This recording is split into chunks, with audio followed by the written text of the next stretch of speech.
को नमस्कार, स्वागत है आप सभी का हमारे यूट्यूब चैनल एम के जॉब 02 पर। तो दोस्तों, जैसा कि आपको पता है कि हम कक्षा 6 से 10 तक के जो हमारा राजस्थान बुक है उसका अध्यापन करवा रहे हैं। तो हमारी जो 2 क्लासें 6 और 7 उसके जो सारे चैप्टर थे वो समाप्त हो चुके हैं भाई। अब है कक्षा 8 और उसका अध्याय पहला, 18वीं सदी का राजस्थान। यानी कि 18वीं सदी में राजस्थान में क्या क्या बदलाव आए, कौन सा शासक था, क्या उसने आर्थिक क्षेत्र में कार्य किया, क्या सामाजिक क्षेत्र में, क्या वास्तुकला में, इसके बारे में हम पढ़ेंगे। तो प्रारंभ करते बिना समय गवाए, और यह राजस्थान के प्रत्येक एग्जाम के लिए महत्वपूर्ण सिद्ध होगा, मेरा मानना यह है भाई। तो प्रारंभ करते हैं। मराठा शक्ति को सर्वप्रथम शिवाजी ने संगठित किया। यानी कि मराठाओं का आपको पता है कि जो भारत है उसके दक्षिणी भाग में मराठों का क्या था भाई, आधिपत्य था। जो इसमें मुख्य जो नाम आता है वह शिवाजी राजे भोंसले जी का आता है, ठीक है। औरंगजेब की मृत्यु के पश्चात मराठा शक्ति ने उत्तर भारत में विस्तार की नीति अपनाई, जिससे वो मालवा गुजरात में आक्रमण करने लगे। यानी कि जब मुगल शासक औरंगजेब जो सबसे शक्तिशाली शासक था उसकी मृत्यु हो गई, तो मराठों ने क्या सोचा कि हम अपने राज्य का विस्तार कर सकते हैं, और उन्होंने अपने राज्य का विस्तार मालवा और गुजरात के आसपास क्षेत्रों तक किया। मराठों का मालवा व गुजरात पर आक्रमण राजस्थानी शासकों के लिए चिंता का विषय था। क्यों चिंता का विषय था? क्योंकि जो गुजरात है और मालवा यानी कि मध्य प्रदेश के आसपास वाला क्षेत्र, वह कहाँ है, राजस्थान के बिल्कुल पास में है। तो राजस्थान के शासकों को डर सताने लगा, अगर मराठों ने राजस्थान पर आक्रमण किया तो यह हमारे लिए नुकसानदेह होगा। राजस्थान में सर्वप्रथम 1711 ईस्वी में मराठों ने मेवाड़ में प्रवेश किया, और जिस बात का डर था राजस्थान के जो राजा थे उनको, वही हुआ। क्या 1711 में मराठों ने मेवाड़ में प्रवेश किया।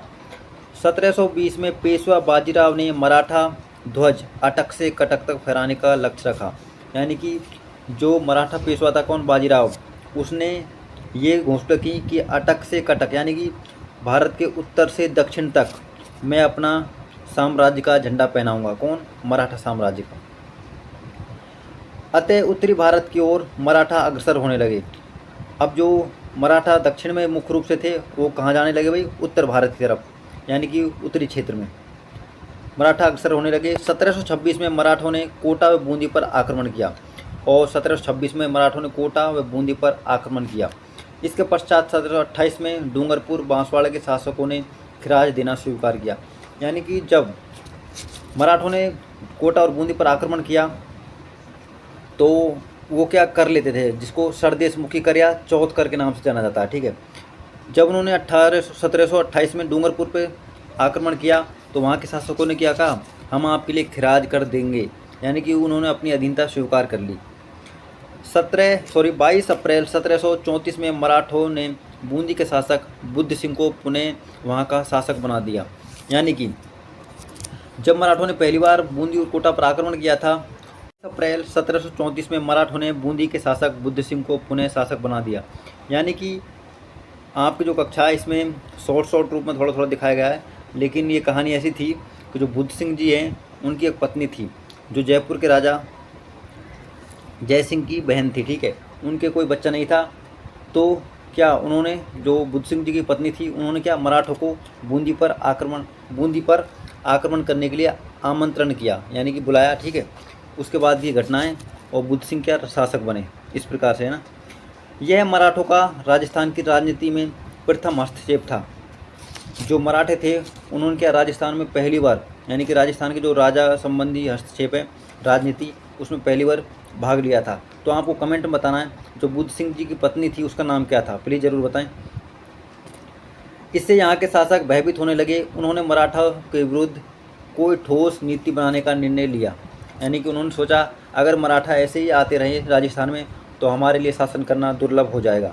तो उन्होंने एक सम्मेलन का आयोजन किया जिसका नाम है हुडला सम्मेलन। राजस्थान के राजपूत राजाओं ने मराठों की बढ़ती शक्ति को रोकने के लिए 17 जुलाई 1734 को हुडला सम्मेलन आयोजित किया, यानी कि आयोजन करने का प्रस्ताव रखा। तो जब मराठों की शक्ति बढ़ रही थी तो राजस्थान के जो शासक थे उन्होंने क्या किया भाई कि 17 जुलाई 1734 को हम एक सम्मेलन करेंगे, किसके लिए, किसी स्थान पर हुडला यानी कि भीलवाड़ा में, और वो किसके विरुद्ध होगा, मराठों को अपने राजस्थान में आने से रोकने के लिए, जिसकी अध्यक्षता मेवाड़ के महाराणा जगत सिंह द्वितीय ने की। इसमें आमेर के सवाई जय सिंह, जोधपुर के अवैध सिंह जी, नागौर के बख्त सिंह और कोटा के महाराव दुर्जन साल आदि शासकों ने भाग लिया। अब जो हुड्डा सम्मेलन हुआ था तो इसमें मुख्य रूप से भाग लेने वाले कौन थे भाई? मेवाड़ का जगत सिंह द्वितीय, जयपुर का सवाई जय सिंह, जोधपुर के अभय सिंह जी, नागौर के बख्त सिंह जी और कोटा के दुर्जन साल जी थे। ठीक है। इस सम्मेलन में एक अहमदनामा तैयार किया गया, यानी कि एक प्रस्ताव तैयार किया गया जिसमें यह निश्चित किया गया कि सभी एक दूसरे के साथ मिलकर रहेंगे। यानी कि सब ने क्या अपनी सहयोग नीति बनाई कि हम एक दूसरे का साथ देंगे और मराठों ने किसी भी रियासत पर यदि आक्रमण किया तो हम आपके आपस में साथ देंगे, यानी कि उनके विरुद्ध लड़ेंगे। एक का शत्रु वह मित्र, दूसरे का शत्रु वह मित्र होगा। यानी कि उन्होंने कहा कि एक रियासत का जो शत्रु है वह सभी रियासतों का शत्रु होगा। कोई भी नई योजना सभी मिलकर निश्चित करेंगे। यानी कि यदि हम अपने राज्य की तरक्की चाहते हैं, यानी कि हम रियासतों की तरक्की चाहते हैं, तो कोई भी कार्य करेंगे हम सब मिलकर साथ में करेंगे। वर्षा ऋतु के पश्चात रामपुरा में सभी एकत्रित होंगे, किंतु यह सभी शर्त कागज तक ही सीमित होकर रह गई। यानी कि जो हुड्डा सम्मेलन हुआ था इसमें क्या तय किया गया? इसमें तय किया गया भाई कि सभी रियासत के साथ में रहेंगी तथा एक का शत्रु सभी का शत्रु होगा, और वर्षा ऋतु समाप्त होने के बाद रामपुरा में दोबारा से हम एकत्रित होंगे और मराठों को भगाने की योजना बनाएंगे। लेकिन ये शर्तें क्या कागज में रह गई, यानी कि पूर्ण न हो पाई, इसकी कोई पालना न की गई। राजपूत शासक जाति, भाषा, रीति रिवाज, परंपरा की दृष्टि से समान थे, फिर भी उनमें एकता का अभाव था। यानी कि जो राजपूत शासक थे वैसे तो एक समान थे, जाति से समान थे, भाषा से समान थे, लेकिन उनके मन में क्या एक दूसरे को सहयोग की भावना नहीं थी। क्यों? उनके मन में एक विचार था, अगर जो मराठाएँ एक रियासत को हरा देंगे तो हम उसको किसी न किसी प्रकार से जीत लेंगे, यानी कि हम अपने साम्राज्य को बढ़ा सकेंगे। यानी कि उनमें लालच आ गया था। ठीक है। आमेर के सवाई जयसिंह की उदासीनता व निर्णयों की अस्पष्टता ने मराठों के विरुद्ध नीति को असफल बना दिया। यानी कि जो आमेर का शासक था कौन? सवाई जयसिंह, उसने इसमें कोई विशेष रुचि नहीं दिखाई हुड्डा सम्मेलन में। इससे मराठों का राजस्थानी शासकों पर प्रभुत्व बढ़ता गया और इससे क्या हुआ? मराठों को राजस्थान में शासन करने का मौका मिला। पेशवा बाजीराव ने राजस्थान नीति का आकलन करने के लिए अपनी माता राधाबाई को 1735 में राजस्थान तीर्थ यात्रा पर भेजा। जो मराठा शासक था बाजीराव, उसने क्या कहा कि अपनी माता को कहाँ भेजा? राजस्थान। क्या माँ आप जाइए और राजस्थान का जायज़ा लीजिए, यानी कि देखिए वहाँ पर कौन सा शासक ज़्यादा शक्तिशाली है, कौन सा कमज़ोर है और किन शासकों के मध्य शत्रुता बनी हुई है। तो वो 1735 में राजस्थान आई। अपनी माता के सम्मान सहित सकुशल लौट आने पर पेशवा बाजीराव अगले ही वर्ष राजस्थान के दौरे पर आए। वह यहाँ से चौथ वसूली की।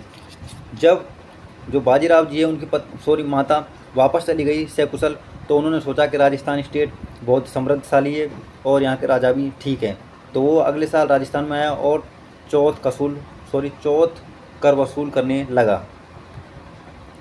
अगला राजस्थान के उत्तराधिकारी संघर्ष में मराठा भूमि की।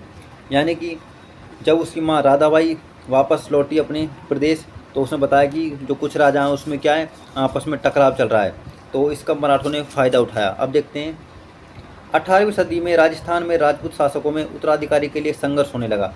यानी कि जो राजपूत शासक थे उनमें क्या उत्तराधिकारी यानी कि शासक बनने की होड़ में आपस में युद्ध होने लगे, संघर्ष। ठीक है। यही कारण था कि मराठों का उत्तराधिकारी निर्णय में दखल का अवसर मिल गया और उनको मराठों को मौका मिल गया कि राजस्थान में हम इस प्रकार से दखल कर सकते हैं, यानी कि भाग ले सकते हैं। पहला संघर्ष है जयपुर उत्तराधिकारी संघर्ष। अब जो मराठे कहाँ पर सहयोग करेंगे? जयपुर उत्तराधिकारी संघर्ष में। उदयपुर के महाराणा अमर सिंह द्वितीय की पुत्री चंद्रकमर बाई का विवाह सवाई जयसिंह के साथ 1708 में इस शर्त पर हुआ कि मेवाड़ की राजकुमारी से उत्पन्न पुत्र की जयपुर का सिंहासन पर बैठेगा। यानी कि जो उदयपुर के महाराजे थे कौन? अमर सिंह जी, उन्होंने जो जयपुर के शासक थे सवाई जयसिंह से अपनी पुत्री का विवाह किया और शर्त में ये बात रखी कि चंद्रकमरी जी से जो बच्चा पैदा होगा वह क्या मेवाड़ का शासक बनेगा। ठीक है। अब यहाँ पर जो चंद्रकमरी जी से बच्चा पैदा होगा वो कौन होगा? माधो सिंह जी। ठीक है। और जो सवाई जयसिंह का एक बड़ा बेटा और है वो कौन था? ईश्वरी सिंह जी। अब इन दोनों में युद्ध होगा। ठीक है। 1743 में सवाई जयसिंह की मृत्यु हो गई। ठीक है, 1743 में सवाई जयसिंह की मृत्यु हो गई। मेवाड़ की राजकुमारी चंद्रकमरी बाई से उत्पन्न माधो सिंह ने अपने मामा महाराणा जगत सिंह द्वितीय के सहयोग से सवाई जयसिंह के ज्येष्ठ पुत्र ईश्वर सिंह को चुनौती दी। यानी कि जब जयसिंह की मृत्यु हो गई तो जो माधो सिंह जी था उन्होंने क्या, अपने मामा किसको, जगत सिंह अमर सिंह जी को बुलाया और जो ईश्वरी सिंह जी थे, कौन, सवाई जयसिंह के बड़े पुत्र, उनको चुनौती दी। यानी कि उनको युद्ध करने के लिए विवश किया। मराठा सरदार मल्हार राव होलकर द्वारा माधो सिंह का पक्ष लिया गया। अब इस युद्ध में जो मराठा सरदार कौन थे, मल्हार राव होलकर, उसने कहा माधो सिंह से मैं तुम्हारा साथ दूंगा लेकिन तुम मुझे धन दोगे। ईश्वरी सिंह व माधो सिंह के मध्य राजमहल और बगरू के युद्ध हुए। तो ईश्वरी सिंह और माधो सिंह ये दोनों भाई, इनके मध्य दो युद्ध हुए। कौन से, राजमहल और बगरू का युद्ध। अपने सेनापति हरगोविंद नाटानी की कुटिलता के कारण ईश्वरी सिंह को आत्महत्या करनी पड़ी। अब जो ईश्वरी सिंह जी थे उनका जो एक विश्वासघाती सेनापति था, कौन, हरगोविंद नाटानी, उनकी वजह से उनको आत्महत्या करनी पड़ी। माधो सिंह मराठों के सहयोग से जयपुर का शासक बना और जो माधो सिंह जी है वह शासक कहाँ के बन गए, जयपुर के। ठीक है, तो प्रश्न यहाँ से बहुत अच्छा बनता है कि आमेर का वह कौन सा शासक है जिसने स्वतः ही आत्महत्या की, तो कौन थे वो, ईश्वरी सिंह जी। ठीक है, अगला जो उत्तराधिकारी संघर्ष है, जोधपुर उत्तराधिकारी संघर्ष। जयपुर की भांति जोधपुर में भी मराठों ने हस्तक्षेप किया। हस्तक्षेप यानी कि भाग लिया। यहाँ भी राम सिंह और भक्त सिंह के मध्य उत्तराधिकारी संघर्ष प्रारंभ हो गए। तो जोधपुर में किस किस के मध्य, राम सिंह और भगत सिंह। दोनों ही मराठों सहायता के प्रयास में जुट गए। यानी कि दोनों के बीच क्या हुआ, दोनों ही सोचने लगे कि मराठा मेरा सहयोग करेंगे, मराठा मेरा सहयोग करेंगे। पेशवा सिंधिया व होलकर के हस्तक्षेप बढ़ गए। जो मराठा थे उनमें पेशवा, सिंधिया और होलकर तीन पक्ष थे, उनका क्या हस्तक्षेप बढ़ गया। अंततः राम सिंह को राज्य का आधा भाग मिल गया और अंत में क्या हुआ कि राम सिंह जी हैं उनको आधा भाग मिल गया राज्य का। मारवाड़ का विभाजन नहीं हुआ, अपितु उसकी आर्थिक दशा की सददशा भी शोचनीय हो गई। अब मारवाड़ जब दो भागों में बट गया तो इससे क्या, आर्थिक तंगी आने लगी मारवाड़ में। व्यापार नष्ट हो गया, कृषि बर्बाद हो गई, मराठों की मांगे दिन प्रतिदिन बढ़ती गई। यानी कि जब जोधपुर में इन्होंने भाग लिया दोनों भाइयों के युद्ध में, तो मराठे क्या, बार बार उनसे धन मांगने लगे। ठीक है, वे कोई समझौता करने पर सहमत नहीं थे, तो क्या, बार बार धन मांगने लगे और समझौता नहीं करने की कसम। तो आगे मारवाड़ की स्थिति सोचने यानी कि दयनीय होती चली गई। अब जो अगला संघर्ष है मेवाड़ में उत्तराधिकारी संघर्ष। तो पहला संघर्ष किसके मध्य पड़ा था भाई, आमेर के राजाओं के मध्य संघर्ष, दूसरा मारवाड़ के राजाओं के मध्य संघर्ष और तीसरा मेवाड़ के शासकों के मध्य संघर्ष। और सब में भाग किसने लिया, मराठों ने। ठीक है, मराठे जो युद्ध में शामिल होते थे तो उसके लिए क्या, वो पैसे लेते थे। ठीक है, 1761 में महाराणा राज सिंह द्वितीय की मृत्यु होने के पश्चात हरि सिंह को मेवाड़ के राज सिंहासन पर बैठा दिया गया। यानी कि जो मेवाड़ के शासक थे राज सिंह द्वितीय, उनकी मृत्यु के बाद हरि सिंह जी को मेवाड़ का शासक बनाया गया। इसके कुछ समय बाद मेवाड़ गद्दी के दो दावेदार हो गए। यानी कि कुछ समय बाद मेवाड़ गद्दी के कितने, दो दावेदार, यानी कि दो शासक बनने के लिए उम्मीदवार खड़े हो गए, एक हरि सिंह और दूसरा रतन सिंह। दोनों ने मराठों से सहायता प्राप्त करने का प्रयास किया। यानी कि दोनों ने सोचा अगर मराठा मेरी सहायता करेगा तो मैं युद्ध जीत जाऊंगा और मराठा मेरी सहायता करेगा तो मैं युद्ध जीत जाऊंगा। परिमाण स्वरूप गृह युद्ध में मराठा हस्तक्षेप होने लगे और धीरे धीरे क्या, मराठे प्रत्येक रियासत में भाग लेने लगे, जिससे मेवाड़ के राजनीतिक, सामाजिक, आर्थिक प्रगति मार्ग अवरुद्ध हो गए। यानी कि वो प्रत्येक क्षेत्र में अपना प्रभुत्व जमाने लगे। राजस्थान के शासकों के पारंपरिक वैमनस्य के कारण मराठों का हस्तक्षेप बढ़ता गया, फलतः यहाँ का विकास अवरुद्ध हो गया। यानी कि प्रत्येक रियासत में जब मराठों ने अपना सहयोग देना प्रारंभ कर दिया तो वहाँ के प्रत्येक क्षेत्र में वो अपना प्रभुत्व जमाने लगे और जिससे यहाँ की जो आर्थिक स्थिति है, सामाजिक स्थिति है, वो क्या, धीरे धीरे खराब होने लगी। अब देखेंगे अंग्रेज और सिंधिया, यानी कि अंग्रेज और मराठों में सिंधिया। मुगल साम्राज्य के पतन और मराठों द्वारा फैलाई गई अराजकता ने राजपूत शासकों, सामंतों तथा प्रजा में राजनीतिक, आर्थिक, सामाजिक अव्यवस्था उत्पन्न कर दी। यानी कि जो मुगल बादशाह समाप्त हो गए थे, यानी कि मुगल बादशाह जो औरंगजेब जी थे उनकी मृत्यु हो गई औरंगजेब की मृत्यु हो गई थी, तो उस समय क्या राजपूत शासकों, सामंतों आदि में क्या व्यवस्था यानी कि अव्यवस्था फैल गई, यानी कि स्वयं खुद को स्वतंत्र राजा घोषित करने में लग गए। ऐसी स्थिति में राजस्थान की तरफ अंग्रेजों का स्वाभाविक झुकाव हुआ और अंग्रेजों ने क्या राजस्थान को अपने कब्जे में लेने के पूर्ण प्रयास किए। वे अपनी शक्ति का विस्तार और अन्य राजनीतिक आर्थिक लाभ प्राप्त करने के लिए राजपूत शासकों से मैत्री करने के लिए उत्सुक हुए। और अंग्रेज क्या कि राजपूत शासक थे, उनसे क्या मैत्री यानी कि दोस्ती बढ़ाने के लिए उत्सुक हुए। अतः 1817 से 1818 ईस्वी में राजपूत शासकों से अंग्रेज सरकारों ने संधियाँ करना शुरू कर दिया। और कब 1817 से 1818 में जो राजपूत शासक और अंग्रेजों को मध्य क्या संधियाँ करना प्रारंभ हो गई, यानी कि आपस में संधि करने लगे। राजस्थान के राज्यों में सर्वप्रथम 29 सितंबर 1803 को भरतपुर राज्य ने अंग्रेजों के साथ संधि की। तो प्रश्न बहुत अच्छा बन सकता है यहाँ से कि राजस्थान का कौन सा राज्य था जिसने सर्वप्रथम अंग्रेजों के साथ संधि की, तो किसने? भरतपुर ने। कब? 29 सितंबर 1803। कब? 29 सितंबर 1803। 1818 ईस्वी तक सूर्य राज्य को छोड़कर सभी राज्यों ने कंपनी का संरक्षण स्वीकार कर लिया और 1818 तक सभी जो राज्य थे, यानी कुछ समय राज्य बोले जाते थे जिलों को, तो सभी ने क्या कंपनी की अधीनता स्वीकार कर ली। केवल मारवाड़ के विरोध के कारण सिरोही से तत्काल संधि नहीं हो सकी और केवल मारवाड़ के विरोध, यानी कि मारवाड़ जब विरोध करने लगा तो सिरोही से संधि करने में अंग्रेज सफल नहीं हुए। 1823 में संधि पर हस्ताक्षर हुए, यानी कि जो अंतिम संधि हुई थी सिरोही के साथ। ठीक है, इस प्रकार अल्प समय में ही संपूर्ण राजस्थान अंग्रेजों के संरक्षण में आ गया। अब संधियों के क्या प्रभाव रहे? ठीक है, अंग्रेजों ने जो संधि की थी राजपूतों के साथ, उसके प्रभाव क्या रहे? 1817 से 1818 में संधियों परिमाण स्वरूप अंग्रेजों को दिए जाने वाले खिराज से देशी शासकों की आर्थिक स्थिति खराब हो गई। यानी कि अंग्रेजों ने संधि क्या की थी भाई राजपूत राजाओं के साथ कि हम आपको मराठों से सुरक्षित रखेंगे। ठीक है, हम आपके प्रत्येक क्षेत्र में सहयोग करेंगे, अंग्रेजों ने बोला, और हम आपको मराठों से क्या करेंगे? सुरक्षित रखेंगे। उसके लिए क्या जो आप खिराज कर मराठों को देते हो वो हमें दीजिए, ये अंग्रेजों ने संधि में कहा था।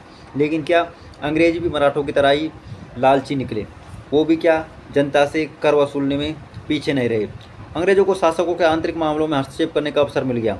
अंग्रेजों ने भी शासकों को सामंतों के विशेषाधिकार तथा शक्ति नष्ट करने हेतु दबाव डाला और अंग्रेजों ने भी क्या मराठाओं की तरह शासकों को दबाने का कार्य किया। इससे सामंतों की प्रतिष्ठा को हानि हुई। स्वदेशी व्यापार, उद्योग, हस्तशिल्प आदि नष्ट हो गए। राजस्थान में ईसाई मिशनरियों का प्रवेश होने से उन्होंने ईसाई धर्म का प्रचार प्रसार करना प्रारंभ कर दिया और जैसे ही अंग्रेज राजस्थान में प्रवेश करने लगे, यानी प्रवेश हो गया था उनका, और वो क्या ईसाई धर्म को बढ़ावा देने लगे, यानी कि धर्म परिवर्तन की ओर उन्होंने कार्य प्रारंभ कर दिया। इसकी जनसाधारण में तीव्र प्रतिक्रिया हुई जो आगे चलकर 1857 के संग्राम में परिवर्तित हुई। यानी कि जब अंग्रेजों ने ईसाई धर्म का प्रचार प्रसार करना प्रारंभ कर दिया तो लोगों को यह सहन नहीं हुआ और उन्होंने एक नई क्रांति को जन्म दिया। किसको? 1857 की क्रांति को, जिसके बारे में हम नेक्स्ट चैप्टर में ज़रूर पढ़ेंगे। Thank you. तो देखते हैं एमसीक्यू। निम्न में से हुडा सम्मेलन की अध्यक्षता किसने की?